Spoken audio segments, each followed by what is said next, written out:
Le tarot de la lumière divine, au nom du tout rayonnant d'amour, du très rayonnant d'amour. Avant-propos. Ce recueil-marie travail artistique et réflexion spirituelle, s'appuyant sur deux fondamentaux essentiels, le tarot de Marseille et les textes sacrés. Son objectif est d'inspirer, à travers l'image, une ouverture du cœur à la lumière divine et de raviver en nous cette petite flamme intérieure qui, parfois, vacille face aux épreuves de la vie terrestre. Il se veut un cheminement vers la libération spirituelle, une invitation à la contemplation de ce que cela implique. Au fil du temps, le tarot de Marseille a souvent été mal perçu, notamment en raison de son usage à des fins divinatoires et magiques. Il me semble pourtant évident que ce n'était pas du tout l'intention première de sa création. Le tarot a été conçu comme un support d'enseignement spirituel qui, au fil des siècles, s'est transmis sous forme de jeux de cartes, variant selon les imprimeurs de chaque époque. Pour ma part, il m'est apparu clairement que, tout en respectant son enseignement, il était nécessaire de m'en affranchir pour en révéler une nouvelle essence, une essence capable de résonner avec notre époque et le temps spirituel que nous vivons. Contrairement au tarot de Marseille, mon travail présente exclusivement des figures féminines, alors que ce dernier est paritaire sur ce plan. Il n'est bien sûr pas question ici d'effacer la dimension masculine, mais d'opérer un choix énergétique. À travers ces créations, nous plongeons dans la dimension concave féminine, yin de la spiritualité et du divin. Nous nous reconnectons à un mysticisme qui fait appel à l'énergie féminine présente en chacun de nous, nous invitant à expérimenter la réalité divine non pas par le biais du mental, mais dans le sentir, en tant que réceptacle. Ce recueil que je vous invite à explorer est une porte ouverte sur ce qui est vraiment, une invitation à nous laisser toucher au cœur et recevoir le rappel de l'essence profonde de l'existence. Introduction. Le tarot de Marseille possède 22 arcanes majeures, numérotés de 1 à 21, dont un arcane ne possédant donc pas de numéro. Nous pouvons répartir ces cartes en deux niveaux, le premier allant de 1 à 10 et le second de 11 à 20. La carte sans numéro et le 21 encadrent ces deux niveaux et ne font donc pas partie du cycle d'enseignement spirituel, ils sont le début et le renouveau. Dans ce recueil, j'ai pris le parti de vous présenter les étapes du cheminement spirituel en rassemblant sous forme de couple les cartes de premier et deuxième niveau. En effet, en étudiant le tarot et en le recréant, je me suis rendu compte qu'il ne devrait pas être étudié de manière linéaire, mais plutôt deux par deux avec la carte du deuxième niveau approfondissant la carte du premier niveau et délivrant ainsi l'enseignement dans son ensemble. Je tiens à rappeler ici que mon intention n'est pas de fournir un outil divinatoire, mais bien un recueil inspiré et, je l'espère, inspirant. Je vous souhaite une belle contemplation intérieure.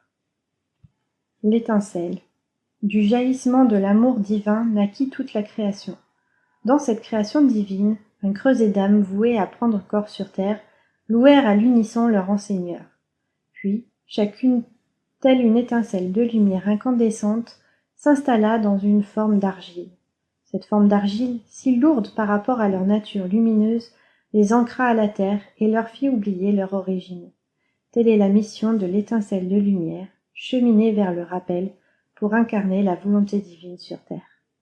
Explorons ensemble son cheminement spirituel en tant qu'être incarné. Arcane 1. L'alchimiste. La création divine est un mystère dans lequel nous naissons et évoluons, un mystère qui nous enseigne à chaque instant. Tout est là, uni et différencié à la fois. À chacun de nos pas sur cette terre, nous apprenons à la connaître, à comprendre ses règles et son fonctionnement afin de devenir, à notre tour, des créateurs, des innovateurs, incarnant notre rayon unique de lumière dans la matière. C'est ainsi que le courant de vie individualisé que nous sommes agit pour l'intégralité de la lumière unie. La quête d'incarnation commence ici. L'alchimiste prend connaissance de son environnement, observe, tente de percer le mystère des lois divines régissant le macrocosme et le microcosme, l'intérieur et l'extérieur, le haut et le bas, le profond et la surface. Le cadeau de la création divine, ainsi que la reliance à cette source détentrice du vrai savoir, forment son terrain d'exploration. Grâce à l'immense générosité divine, tout est à sa portée afin d'explorer et d'expérimenter, retrouvant ainsi le chemin vers son essence et son créateur. L'alchimiste aura la difficile tâche de ne pas se perdre en chemin et d'honorer le cadeau divin de la connaissance, tout en se rappelant toujours que Dieu est le seul à détenir le véritable savoir. L'humilité et le recentrage constant seront essentiels. Son cœur sacré, connecté à Dieu, sera son guide. En suivant les pulsations de notre lumière intérieure, nous créons en accord avec la volonté divine. Arcane 11. La force. Elle est la source d'énergie créatrice, la force qui nous nourrit de son énergie pour nous permettre de créer, innover et rassembler ce qui est dispersé afin de réunir le miroir de la vérité brisée. Sans cette énergie qui réunit, nous serions dispersés, incapables de rassembler le puzzle qui nous est offert à découvrir. La force est l'énergie qui sommeille en nous et qui est éveillée par la passion de la vie. Elle est une puissance qui nous est demandée d'apprendre à maîtriser et à orienter dans le chemin de Dieu, afin qu'elle irradie de lumière divine. C'est là que réside le sens du service. Il s'agit de diriger toute sa force créatrice vers Dieu et de le laisser l'orienter selon son plan divin. Tout ceci n'a aucun lien avec le mental, bien au contraire. C'est une pulsation de lumière qui émane de notre bas-ventre, centre de notre désir. Le tout est que ce désir soit un désir divin et non pas un désir humain. Nous nous faisons petits pour laisser s'exprimer ce qu'il y a de plus grand en nous. L'humain se fait réceptacle du désir divin et serviteur de la volonté divine. Arcane 2. La mystique. Le sacré révélé par les Écritures est présent en chaque chose sur terre. Les Écritures ne sont là que pour nous le rappeler sans cesse. Approfondir son lien avec le sacré doit dépasser le stade de la connaissance théorique pour se fondre, s'annihiler dans la contemplation, l'union avec toute la création divine. Le un est en nous, autour de nous. Nous sommes dans un tourbillon d'amour infini où chaque élément, chaque expérience, chaque atome qui nous compose ou qui compose le monde en est un rappel. La mystique a la capacité de transcender l'écriture sacrée pour se nourrir de la lumière qui la compose. Atteindre la profondeur de la vibration des mots, des lettres, l'onde de la lumière divine et s'abandonner pour s'en imprégner complètement. Ne faire plus qu'un avec le message divin, se remplir de sa lumière pour devenir cette lumière. La mystique est l'archétype de celle qui cherche à ne faire qu'un avec le message de lumière présent dans les textes sacrés, mais aussi celle qui transcende la forme pour s'unir au fond. Elle est une exploratrice silencieuse de la voie du cœur sacré. Elle se donne corps et âme à la recherche du divin au-delà des voiles de son message. Rien n'est donné, tout est offert. La dévotion, la pureté du cœur, la recherche sans attente et l'ouverture intérieure permettent de recevoir. La mystique embrasse la voie de la connaissance de Dieu par le sentir intérieur. Arcane 12. La matrice.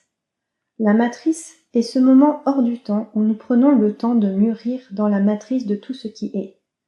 Avant de pouvoir faire rayonner l'amour de manière active, le principe du rayonnement doit exister de manière passive. Il est donc essentiel à un moment donné dans notre parcours spirituel ou matériel de revenir dans cet état matriciel primordial pour laisser préexister depuis l'intérieur ce qui est appelé à se révéler et grandir à l'extérieur. L'intérieur, la concavité, semble toujours être le point de départ, l'énergie primordiale de toute naissance. Sans matrice réceptrice du germe étincelle, il n'y a pas de gestation, et donc pas de naissance.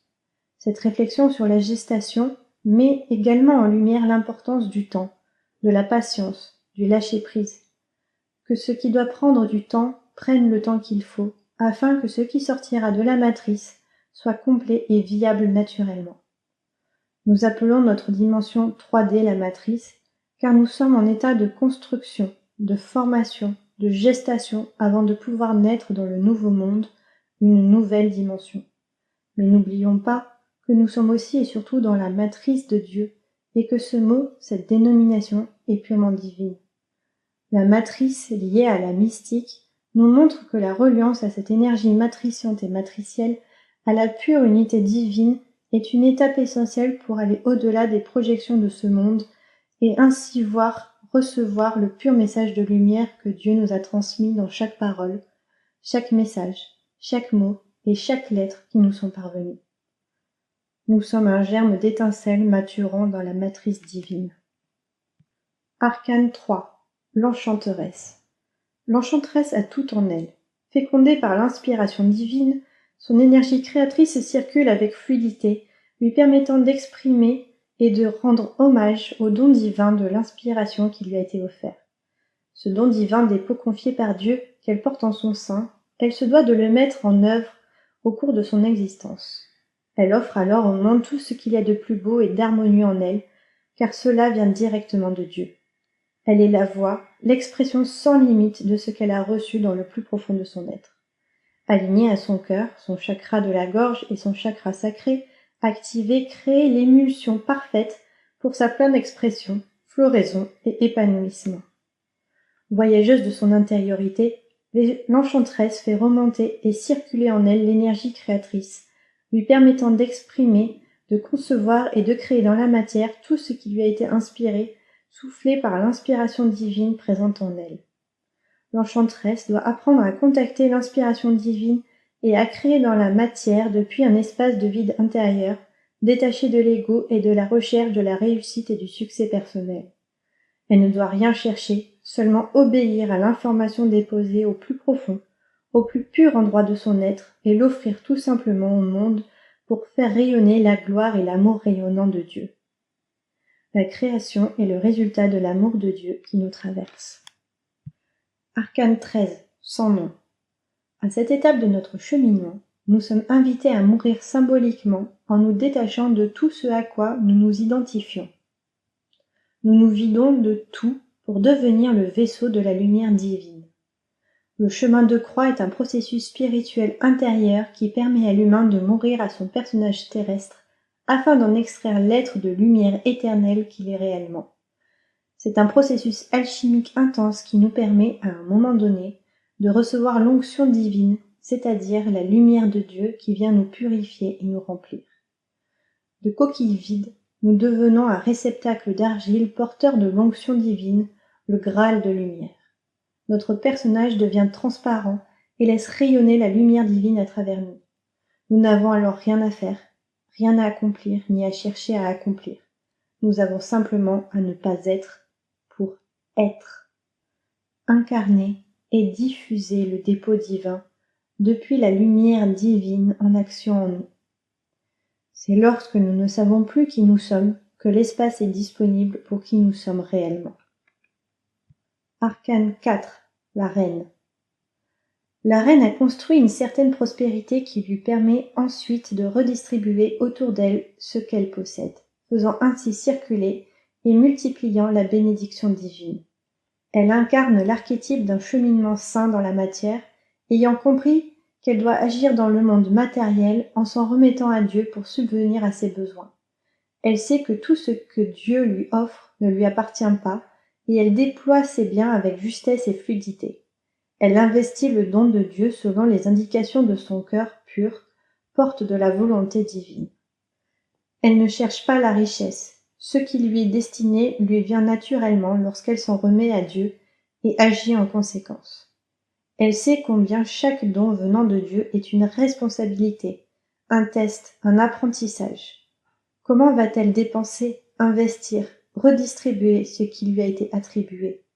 Comment va-t-elle incarner la responsabilité de créer l'équilibre dans le monde matériel? En cela, elle est une souveraine.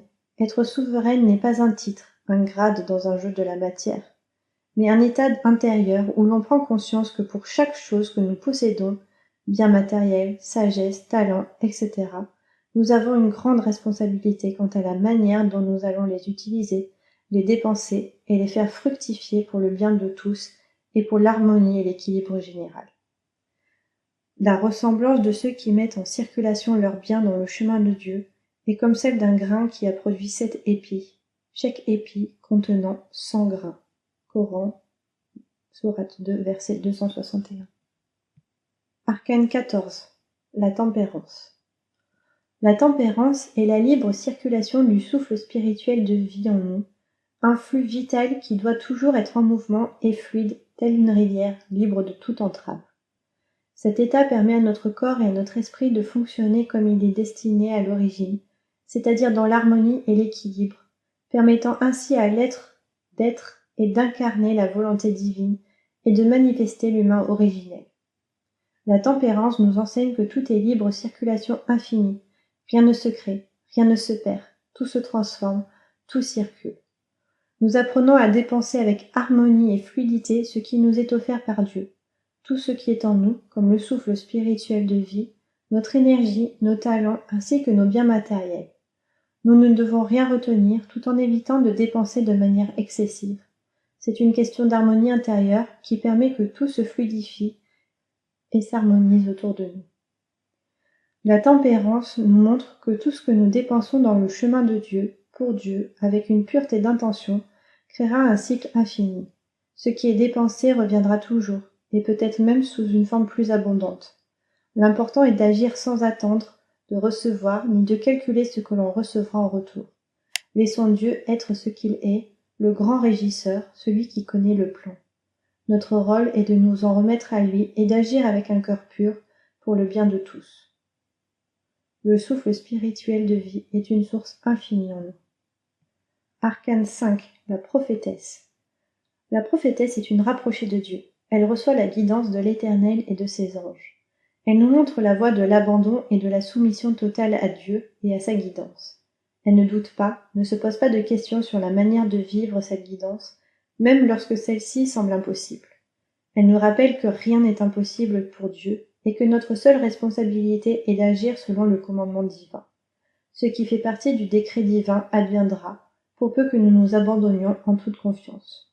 Cet abandon total à Dieu ne peut provenir que d'un amour profond pour lui, un amour qui transcende ce monde de matière. La prophétesse nous enseigne comment devenir un réceptacle parfait et se laisser ensemencer par la lumière divine. C'est ainsi que par la suite nous pourrons donner vie à cette lumière dans le monde de la matière. La prophétesse est la mère du nouveau monde, le monde de la lumière. Elle symbolise le passage, le pont qui nous mène de l'ombre à la lumière. Les miracles sont à la hauteur de notre foi. Arcane 15, l'œil du cœur.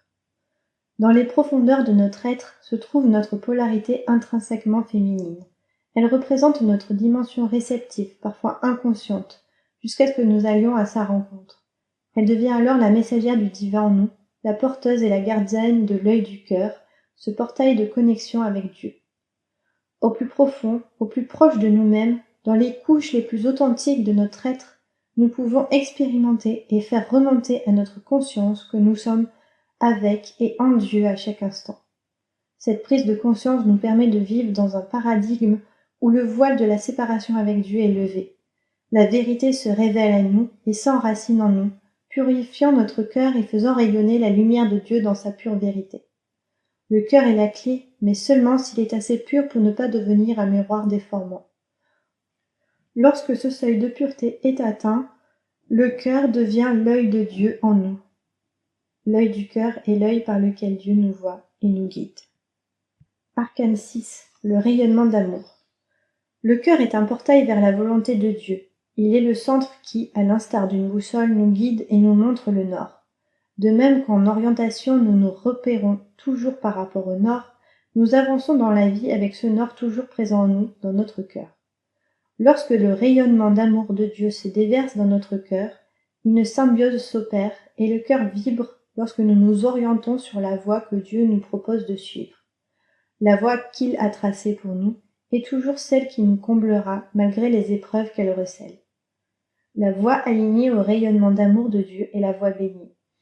Il est néanmoins nécessaire de différencier la véritable vibration du cœur, vibrant de la syntonie avec le rayonnement divin, du simple élan du cœur, purement émotionnel et vibrant selon nos conditionnements et les désirs de notre mental.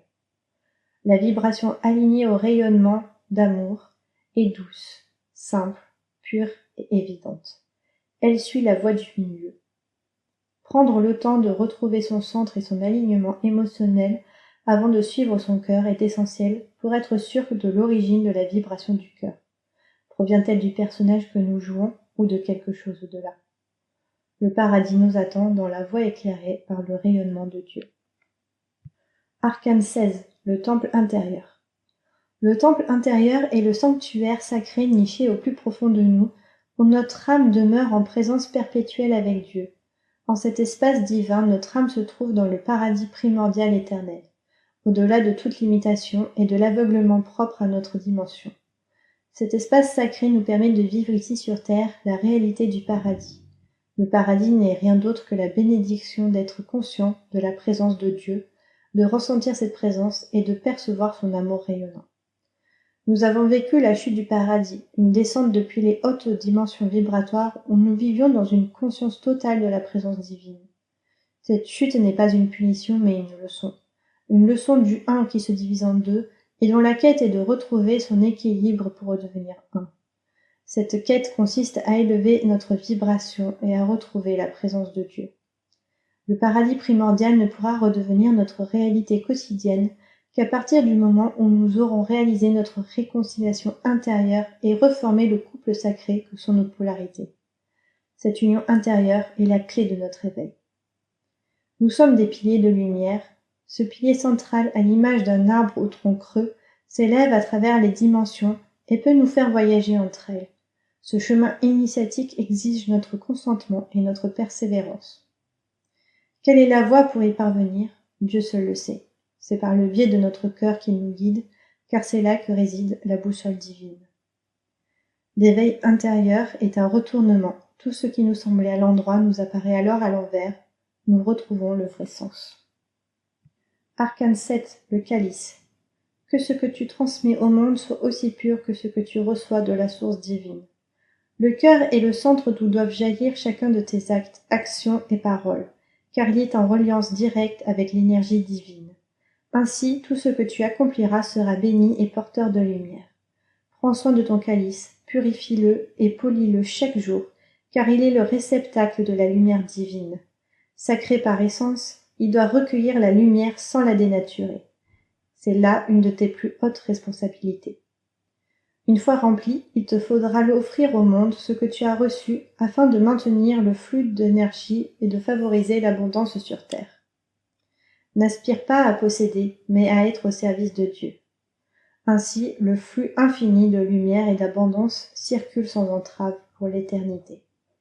Nous n'avons pas à nous inquiéter du succès ou de l'échec de nos actions ou de nos projets, car c'est Dieu seul qui en facilite ou en ralentit le cours. Il ne nous appartient pas de nous préoccuper du fruit de nos actions, mais uniquement de la pureté de notre intention et de la justesse de nos actes. Dieu pourvoit sans compter. Arcane 17, l'étoile. Se délester de tout superflu en épurant les réservoirs de notre mental et de notre ego, ce dernier englobant l'ensemble de notre corps émotionnel, nous prédispose à recevoir la bénédiction de la lumière de l'étoile, symbole de notre esprit imprégné de la lumière divine. L'action du personnage se manifeste telle une prière profonde. Dans un état de prosternation intérieure, nous mettons en pause le mental et déposons l'ego, ouvrant ainsi la voie à une connexion directe avec Dieu. Cette posture d'abandon permet à l'énergie divine de se déverser en nous et de nous nourrir spirituellement. Nous sommes invités à faire le vide en nous, à éliminer ce qui encombre notre espace intérieur, l'ego, le mental, les émotions envahissantes, les désirs démesurés. Ce nettoyage intérieur permet de dégager le chemin vers le divin. Il s'agit également de désacraliser les faux dieux auxquels nous nous accrochons, l'argent, la personnalité sociale, l'illusion de l'ego, afin de rediriger notre quête vers l'essentiel.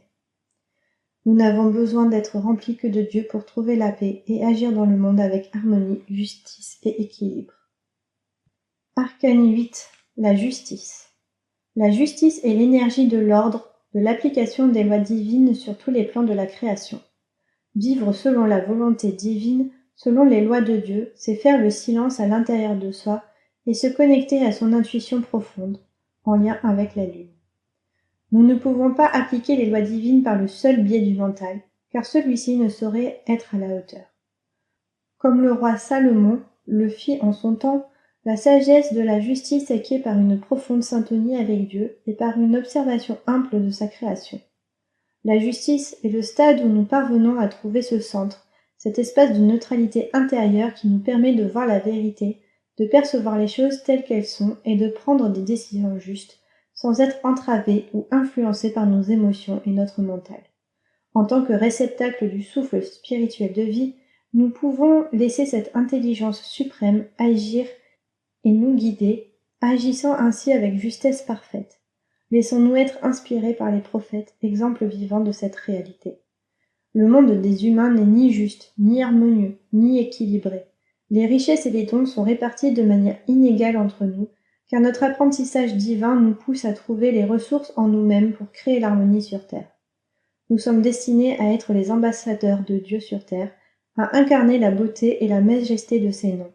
Mais cela demande un apprentissage, une épuration, un polissage intérieur, afin de révéler et faire scintiller le précieux diamant que nous sommes. Tout est juste, équilibre et harmonie en Dieu. Arcane 18. La Lune. La Lune a été créée comme un réceptacle, réfléchissant la lumière du Soleil. C'est également de ce que l'être humain est, un réceptacle du souffle de Dieu, de sa lumière, et un miroir qui reflète cette lumière. Mais que fait la Lune pour être ce parfait réceptacle et miroir réfléchissant? Rien. Elle est simplement ce que Dieu lui a demandé d'être. Elle remplit le rôle cosmique que Dieu lui a assigné. Elle est présente et suit son cours. Elle s'abandonne totalement à la volonté de Dieu, que rien en elle ne vient entraver. Cette étape du cheminement spirituel nous rappelle encore une fois la nécessité absolue du vide et de l'abandon à Dieu pour incarner pleinement la volonté divine. Elle soutient la justice, dont la voie est celle de la neutralité, par le vide et la réceptivité ultime. Nous sommes invités, à l'instar de la Lune, à être ce réceptacle pur, vide et réfléchissant. Pour cela, le silence intérieur est indispensable, afin de retrouver l'essence dont Dieu nous a créés et de nous offrir à lui dans un amour complet, afin que ce pourquoi nous avons été créés puisse être, rayonner la lumière de Dieu dans toute notre unicité. L'abandon à la volonté divine est une grâce de chaque instant. Arcane 9. L'ermite. L'ermite est le sage qui fait surgir de l'ombre de l'oubli la lumière du divin. Canal de lumière, sa sagesse et le chemin éprouvé permettent d'éclairer la voie pour tous. Sa voie est celle du détachement, de la sagesse et de la connaissance mise au service du plan divin. L'enseignement de cette étape du cheminement spirituel est d'entrer en nous-mêmes, de nous dépouiller toujours plus et de chercher toujours plus profondément la vérité qui réside dans le soi. Une fois cette vérité trouvée, il n'y a rien d'autre à faire que de l'incarner et de la rayonner. La conscience, le cœur et la matière s'éclairent de la compréhension divine. Le chemin, pas à pas, se révèle. Nous ne saurons jamais jusqu'où il nous mènera, et nous ne le verrons jamais entièrement éclairé. Nous ne pouvons que continuer à avancer, faisant face à d'où nous venons, sans jamais voir jusqu'où nous devons aller. C'est un acte de foi en Dieu et dans le destin qu'il a tracé pour nous, servant son grand dessein. Ainsi, nous serons comblés de tout ce dont nous avons besoin, ici et maintenant. Ainsi, nous n'avons pas à chercher plus loin. Ainsi, nous devenons l'instrument de Dieu. Ainsi, nous nous mettons au service de Dieu et de sa lumière, faisant jaillir de l'obscurité la plus profonde et de la matière la plus dense la lumière divine.